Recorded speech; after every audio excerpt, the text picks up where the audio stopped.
Police commissioner Anupamsinh ગેહલોતે શહેર અને ગ્રામ્ય વિસ્તારમાંથી ગંભીર ગુના કરી લાંબા સમયથી ફરાર રહેલા આરોપીઓને પકડવા માટે વિશેષ મુહિમ શરૂ કરી હતી।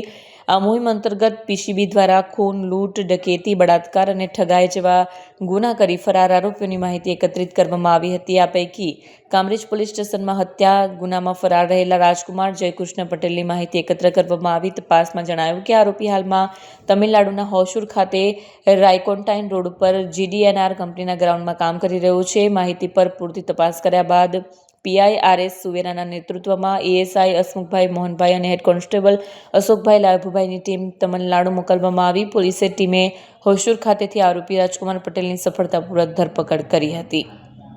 પોલીસ પૂછપરછ દરમિયાન આરોપીએ કબૂલાત કરી તેણે 22/1/2011ના રોજ પોતાના મિત્ર અભિમન્યુ, અશોક, અમરેન્દ્ર અને કલ્લુ સાથે મળીને ભરત પ્રસાદ પટેલના સાથે જૂની અદાવતના કારણે થયેલ ઝઘડામાં મૃતકના માથા પર લોખંડની પાઇપથી હુમલો કરી ખૂન કર્યું હતું। આ ગુના બાદ તે ફરાર હતો।